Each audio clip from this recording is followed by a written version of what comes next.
Last time at Droidcon we had a session right after the lunch, so it was a disaster. Actually, we had like 30 people or so, so we decided that this time we're not going to, it's not going to be right after lunch, it's going to be later a little bit.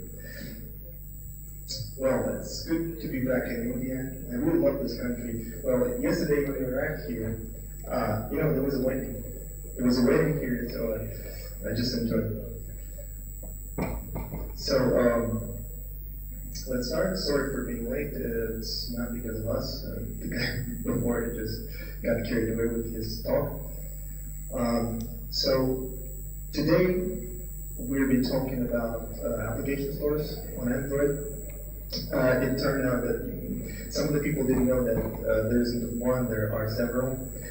Also, we'll be talking about why so few of them are successful. We'll be talking about why we still should publish to successful stores. And the final thing, we'll try to ease your life by explaining a method which will help you to maintain your code if you publish to multiple app stores. I'll hold it. Okay. Yeah, I'll do that. It's okay. I think I should take it away because people don't see me.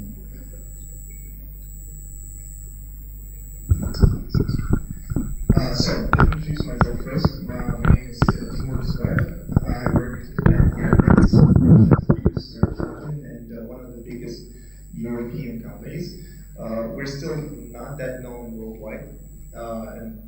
We're working at the stand today, and it turned out that very few people ever heard of the company. So what we're trying to do is trying to travel the world and explain to people.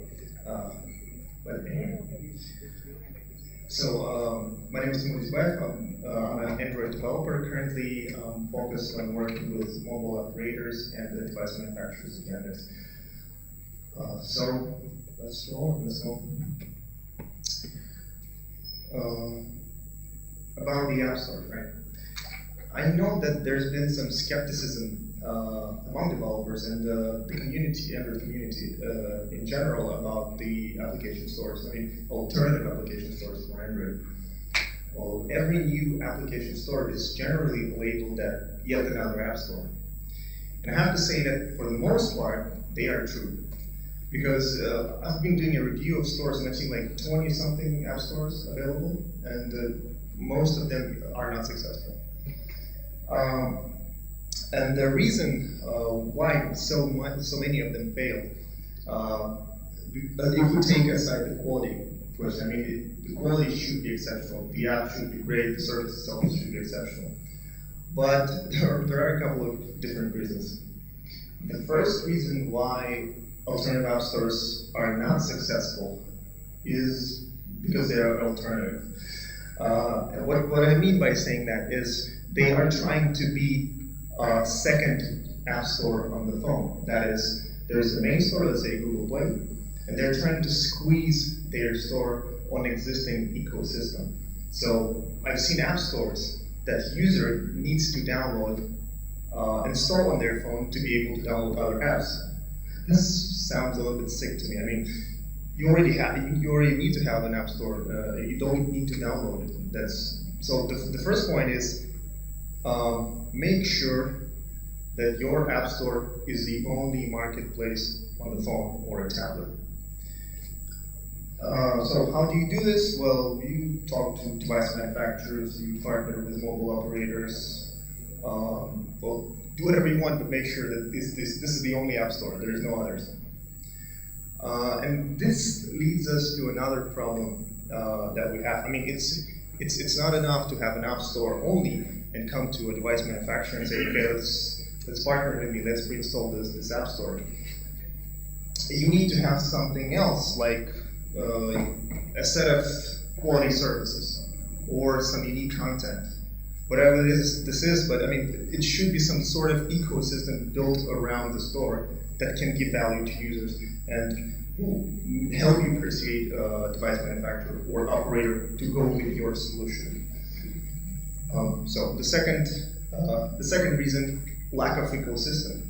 So most of the stores, they just take the application store and try to squeeze it on the existing ecosystem. So generally it's Google Play, so just trying They're just trying to be the second app store on the phone. This fails, and the disadvantage is for both users and developers. So for users, it's like, okay, I have another app store next to Google Play. What should I do with it? Go and register, start downloading apps. I already have Google Play for that. Why should I do this? I'm not going to do this. For developers, the problem is you get the very same audience that you already have in this case. Because this is one phone, I have Google Play, and I have this app store number 2. It's all on the same phone. So, I mean, you spend a lot of time and resources, let's say, supporting billing for this app store, yet it's still the very same user you're going to get in the end. So, very same audience. So, like I said, to make a right app store or correct app store properly made, don't be an alternative, be the only app store, which is only a couple of examples that I know today. And the second one, bring quality services, bring quality content along with you. So, like, come with an ecosystem. One single store is just not enough. So, the good news, there are successful cases, and one of them is Amazon in the States. These guys ship Amazon App Store with their Kindle Fire and Kindle Fire HD devices. And I think they've sold around 7 million devices worldwide. But I mean worldwide, US states and some European countries. But this makes it the best-selling Android tablet in the world, based on Amazon services. So what they have, like I said, they made sure that their app store is the only one. They have Amazon App Store, no other stores in the phone. And they have their unique ecosystem. It's like a content that they have. They sell books, they sell magazines, videos, music, I guess. So ecosystem we built around store on their device, 7 million tablets sold. So, like I said before, Yandex takes mobile very seriously, and just a couple weeks ago we announced Yandex Store. It's our own application store for Android phones, and we believe that Yandex Store may be one of the stores that I mentioned are successful. So people generally ask, like, what made you think so? Why do you think it's going to be successful?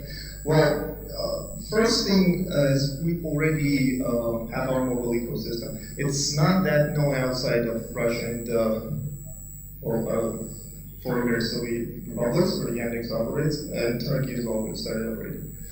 And so basically I would say this is our first year we started international expansion, trying to tell people what we are, what we do, who we are, what we do. So we, like I said, already have our mobile ecosystem. So it starts with search, maps, mail, cloud storage, music applications, taxi, user interface. So a set of quality apps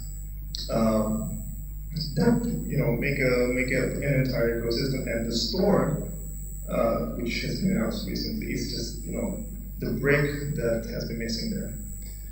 And another thing to note, there are actually more than 200 countries in the world. Out of them, only 5 countries have companies with search technologies, and there are only 6 companies, or at least recognized by the users, that do search technology. So Yandex is one of them. So I really believe that this company should be noted, and this company should be known worldwide. So what I'm trying to say is, Yandex is big, Yandex is committed, and we'll try to do our best to make the store successful. So what is the benefit to a developer to publish the multiple app stores? Because like Timur, you just mentioned, 20-something unsuccessful stores, so how do we go around it?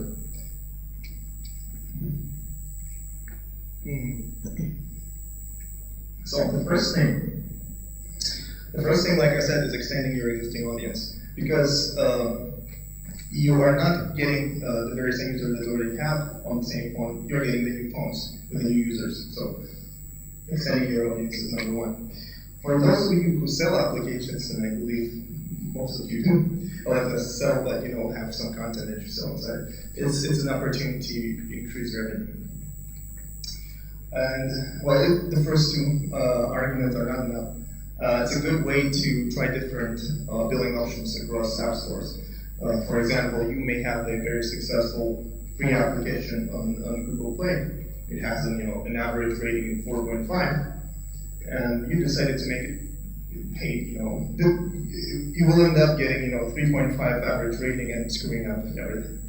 So it's a good thing to try paid app and publish it to a different app store rather than going in Google Play where you have a good rating. Okay, this is all great. Sounds like I should go and publish, but there are some difficulties. Basically, publishing for multiple app stores, or app stores like I mentioned, with different mobile ecosystems, is very hard because of several reasons.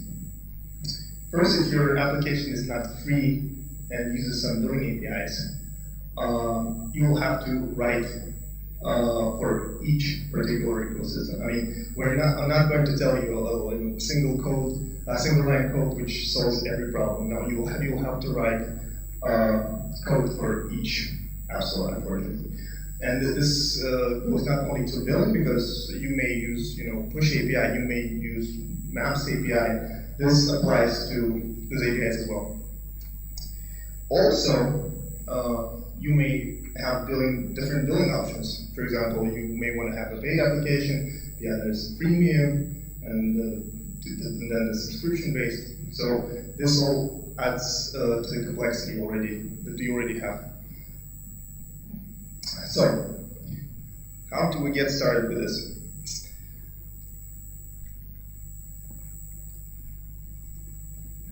Let's go. So we have sorry, this is the next one. So the first thing to know is when you are building for multiple app stores, you're definitely getting multiple APKs. Yesterday I was discussing with my friend who said, wow, why don't we just make one APK? That would be so nice. I mean, that is technically possible if you do reflection and stuff, but you will end up getting very, very dirty code, so I really don't recommend doing that. So basically, he was great. He said, like, why don't we use pre-processing some scripts and stuff?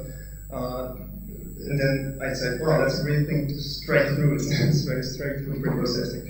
Instead, we're going to be using library projects.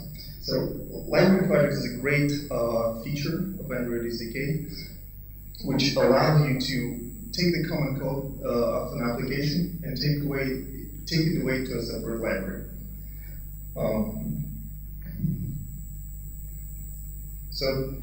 Generally, you would make a library with reusable components, which technically is still a project from the Android point of view. But you also can take the entire application and make a library out of it. So it's like 90% of your Java code is going to a library project. It's going to be reused. And the main projects will contain the billing code. For example, let's say Google Play application is going to be one of the main projects, and Amazon is going to be the other project. And your main code is going to be the library project. If you use native libraries, using define will be enough because library will be copied to main projects automatically. The only thing that you will need to handle manually are the assets. You will need to copy them manually, so this is basically the only product. So, also, library projects can be used for such things as customizing the build. For example, I think it's reasonable. It makes sense to change the application name for light and paid version, for example. So you may have an app name light and just app name. So name will be changed.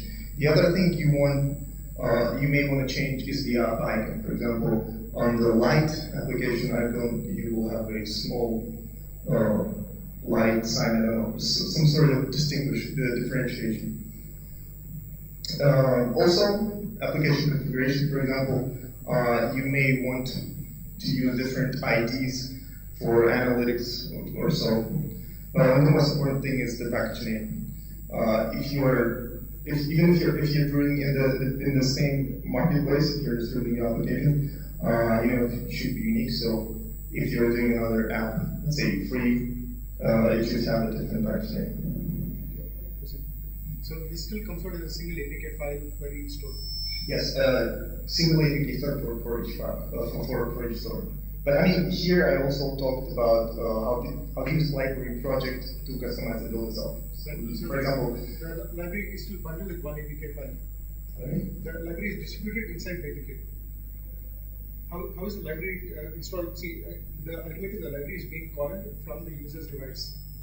Your app on the device is calling the library, so which means the library is now bundled as part of the APK. Yes, technically it's a jar, but I mean, you cannot compile a library to an jar. I mean, Android. I mean, in the context of Android, it's not possible, but technically, I think yes, it's a jar. It's a public jar. So here's an example. Most of Russians they are not premium with English, so we decided to make this small application like English language learning. So this is like the Amazon version and the Google Play version. So like you see, the UI is consistent, everything, the colors are the same, but there are some differences. For example, the icons. So this icon is for Amazon, this is for Google Play. I mean, we just decided it's going to be clear for you, but yes, you can change the icon. The name's also different. And the rest, as you can see, is the same. So basically, this is an example of how it looks like. So let's go and see. There are basically three main things we're going to customize. So the manifest, manifest code and source. So let's skip to manifest.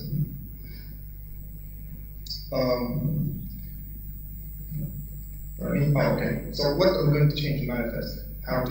What will we differentiate in the manifest? Well, the first thing is the package name. We're going to create different package names.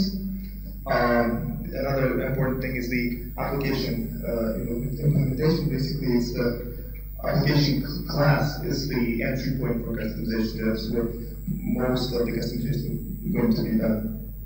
We're going to create newly codified domain names for all the application components, and also billing licensing components, because they're different in different app stores, are going to be in the manifest. So this is the Amazon version. So we have a different package name, then the application class name is Amazon application, the receiver.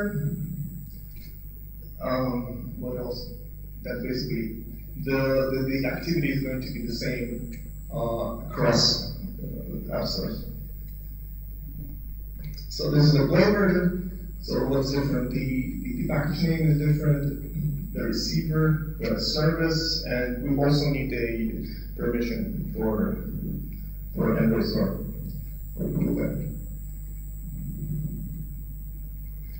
So this is basically the application class. This is what's going to be in the library application. So we're going to extend this class in Amazon version, and we'll have a method. We already have it here. For some reason, yeah. So this is basically the abstract method purchase that we're going to override going to implement in both versions in Play and in Amazon. So this is an Amazon version. So basically, some implementation specific to Amazon, and the next, the implementation specific to Google Play.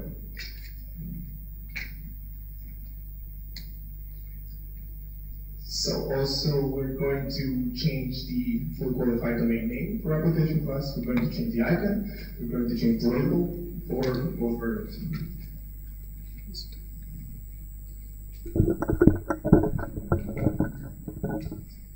Okay, next thing to note is the purchase method that is being shown here.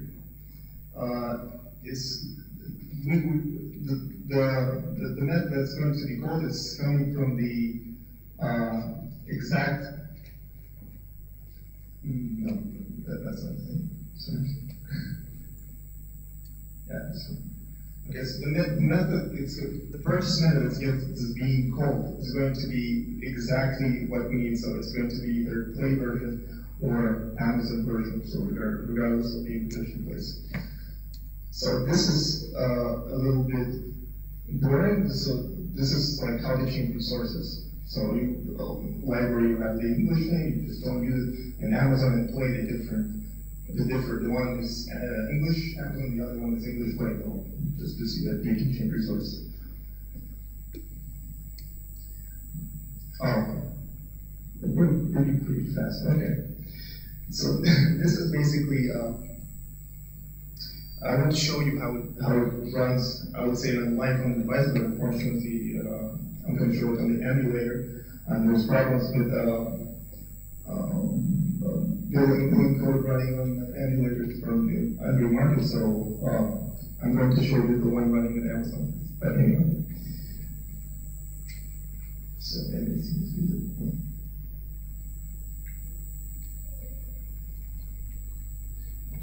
Please can see something.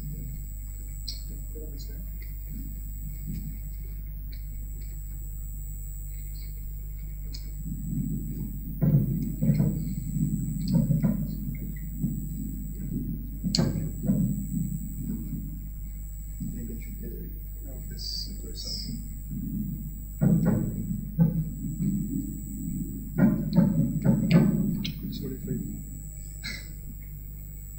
Okay.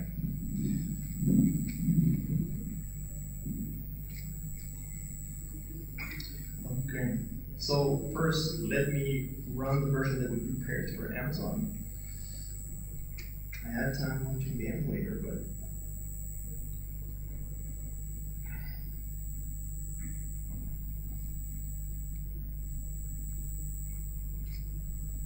okay, the emulator is down, unfortunately, guys.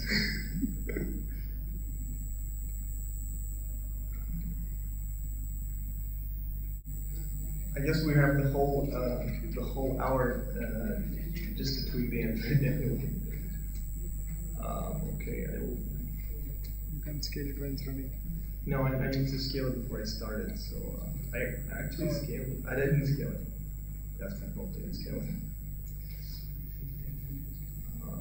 Scale it here. It'll scale now. No, it's basically scaling to 6 inch.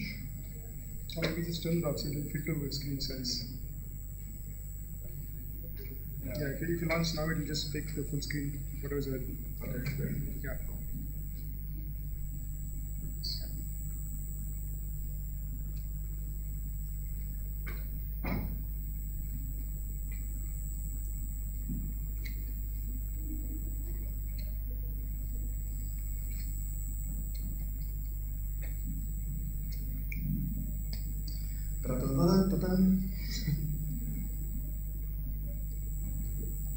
Sorry guys, this is my bad. Happens to the best of us.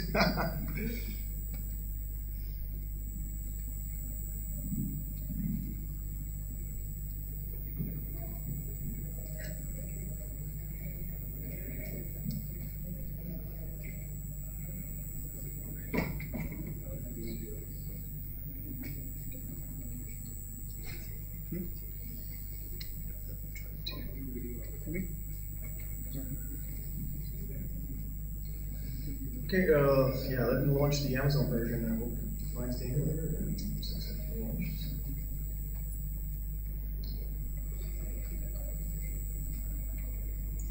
Okay, so this is the Amazon version that I've already shown you. See, we're up and running.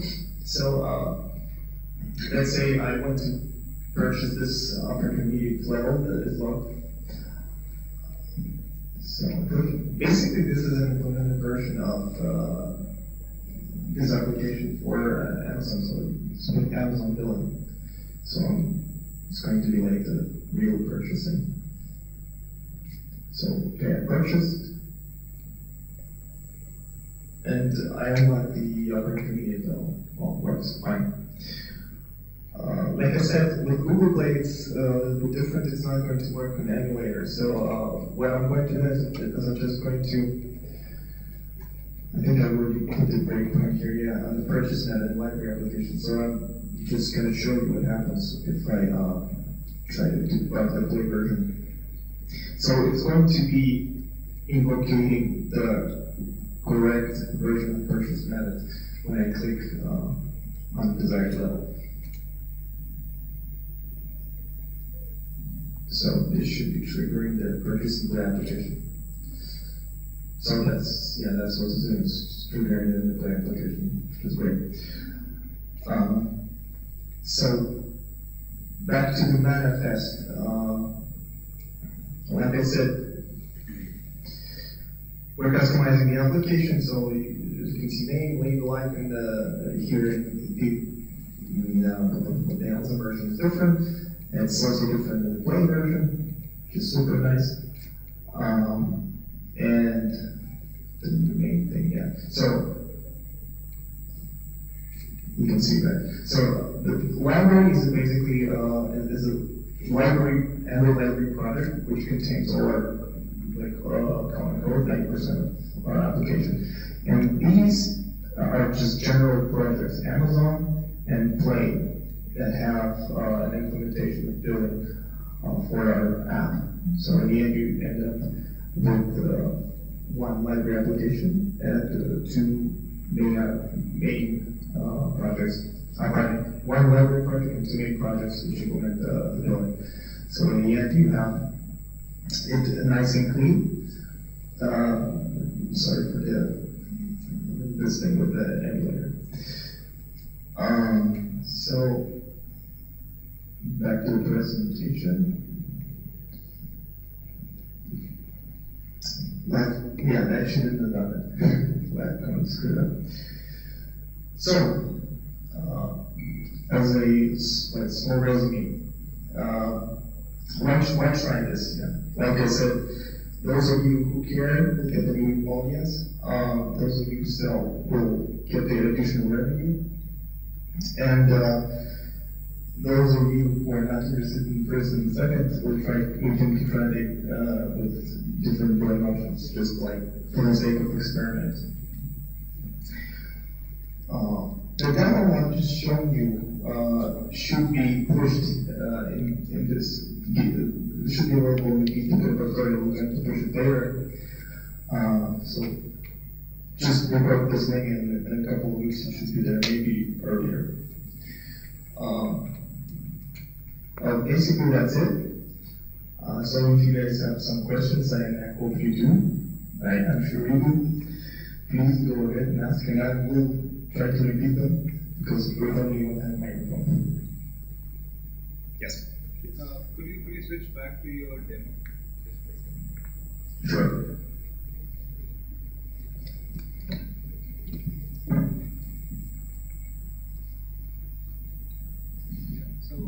All of the business logic of your application is inside that library, right? Exactly. Yes. Exactly.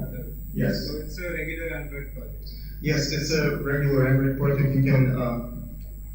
So let me show you. You actually. Yes, in project properties, you say that. I mean, you declare that word. You declare that you're a library project. Yeah. So yeah, library is only one for the main code, like you said. Yeah. I just thought it would be a jar. Well, like I said, you can actually read the documentation. Library project cannot be compiled to. Yeah, you either cannot build an APK out of it, and you cannot build a jar out of it. So it only can be used as a library to other Android projects.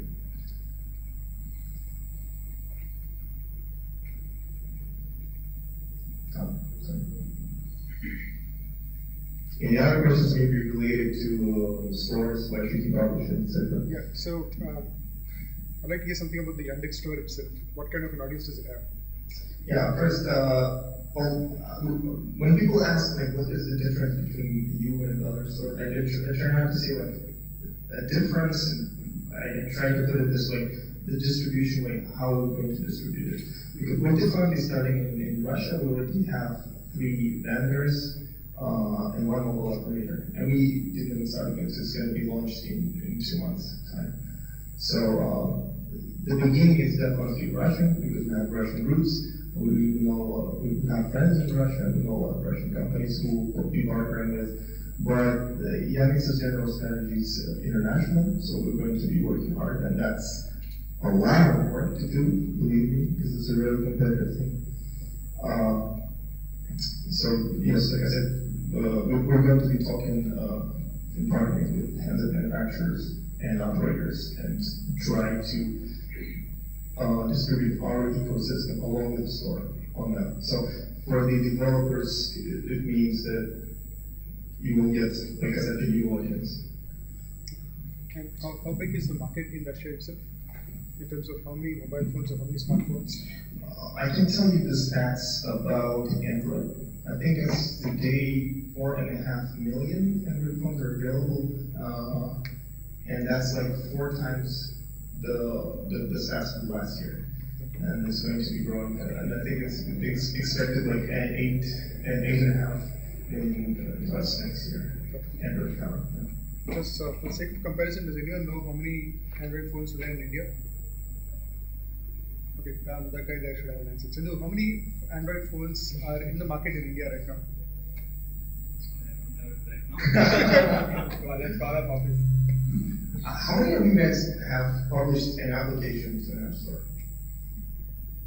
Okay, and so any of you published to an alternative app store? Amazon, right? Amazon. How's it going for you guys? It is good. It's been long. Like 2 years back, we had launched it with the 1.6 OS, and since then we didn't upgrade, but we've got like around 1,000 downloads for paid app. And free versions around more than 50,000 for free version. How does it compare with the Play Store? Play Store actually didn't go really well. I don't know why. We didn't find the reason because we moved on from that product. Okay. But it wasn't as good as Play. For sure. Okay, so Play was still doing better, but that should be obvious because It was a very good. I mean, we had launched it for the 1.6 Android version, and at that time it was very easy. So And what's the nature of the app? What does it's it an do? IDP client for Android. It was one of the initial IDP remote desktop clients for Okay, I see. Good. You had mentioned push in one of the slides. Well, what do you mean, push notifications? Yeah, I was talking about push notifications. Yeah. Okay, you provide your own push notifications. Well, I have to be fair with you, but we're still doing it. That's why we're trying to gather a lot of feedback from developers. I mean, what exactly they need. So yes, push definitely we'll have push API. We already have Maps API, billing API. We'll have Maps. This is definitely yes. We're going to have this. that's actually an interesting question. So if you're not using the Play Store, do you still get Google push notifications? That's the problem. No. You don't. Okay. So, like I said, building for multiple app stores is hard. I know in the beginning I said, guys, it's hard, but there are some tools that will help you achieve maintaining your code, not to mess it up. If you are developing a free application, then would the difference between multiple app store be much of a sense or is it? If you're developing free apps, basically you can just go and upload it. Because the main challenge, like I said, is supporting billing, supporting push maps, etc. But if you use maps, you will have some challenges. But if you don't, the most important thing here at the beginning was billing. You know, because if you have a paid app or you sell inside an app, that's crucial for you. But if you have an app without this and without maps, it should work okay. How would registration to Index? Is it free or It's completely free. Yeah, you can go to developer.yandex.com. It's free. Takes from the point you enter the website and the point you publish the application, like 10 minutes. You don't pay anything. Create an account, publish. That's all. Will there be any review for an application to get it published, or the server wants to publish that? Yes, we will have some sort of a review, of course, but as of now, I think there is no review. We accept everyone. We're just starting, you know. Can we do it right now, or do we need to- Yeah, you can actually go. If you have some questions, please come up because we're going to be at the stand the whole day tomorrow. So if questions pop up, please come up. I had a question, Timur. Do you charge something as a total versus Google does? We have like a classical 70-30 now, but truth be told, if I controlled it, I would give you 100%. Really, but it's not about earning money on developers or so. It's different. I mean, we're trying to promote, we're trying to grow our ecosystem. So this is a vital part of it. But maybe we will change these numbers. But as of now, it's 70-30. Are there any specific guidelines you have? Like, Google has got its own guidelines if you want to put it on Google Play Store. Do you have any specific guidelines? Well, what Google does, they have the API for the billing. They have guidelines about the icons and stuff. You mean this one? Icons, descriptions, screenshots. This is the question. What kind of guidelines are we talking about? Like, the app, should follow those guidelines for putting it on the App Store, right? So, You mean the graphics? sorry? I mean, there are different guidelines Google has, so I was wondering which exactly do you mean. For example, for icons, for graphics. There are certain Play App Store guidelines. For example, your application should not do something in your mentions or something. So Okay. if it does, the Security guidelines. Okay, I understand. Well, we don't have it now, but we'll have it later, yes. But I mean, there are some obvious things. Okay, don't post this and that, adult stuff, blood, death, mutilation. Don't post that. I think this is like common sense for people. All of that is allowed on Android. It's allowed on the Play Store. Oh, really? Okay, too bad. What was the tool that you were using in Eclipse to actually support those different? That's not a user. That was easier, but anyway. What's the question? The tool? No, there was a Eclipse. No, it's not a question. Basically, guys, I think, how many of you have heard of IDEA and IntelliJ IDEA? Yeah, this guy is basically started in St. Petersburg, my hometown, so I'm very proud. So yeah, that's not a question. Any other questions? As most of the people, those try to use Android or from Russia, so are you expecting as a Russian language to be there in the apps or online? Well, let me put it this way. In the beginning, like I said, we'll start in Russia, and I have to be fair with you that the first several months, yes, mostly your users, if you publish, are going to be Russian users. And that is, like I said, we're not that good with English, so I think localization plays a crucial role. I mean, the app should be localized. But on the other hand, we're talking about any app. We're talking about any app store. I mean, if you sell it in Google Play to Russian audience, it still should be translated. So I would say take time and try to translate to like the most popular language. See the stats, try to understand.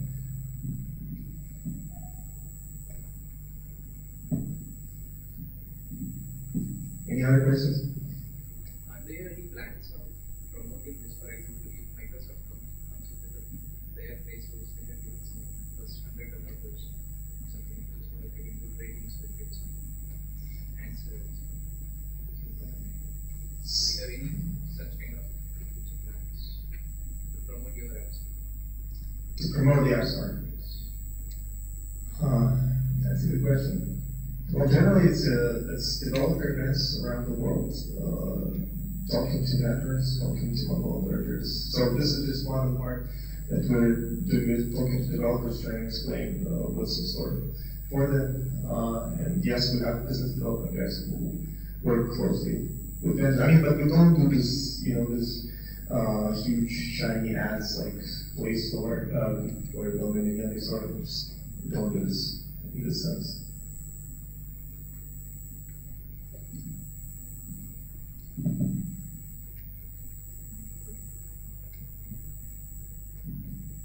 So, that's it, right?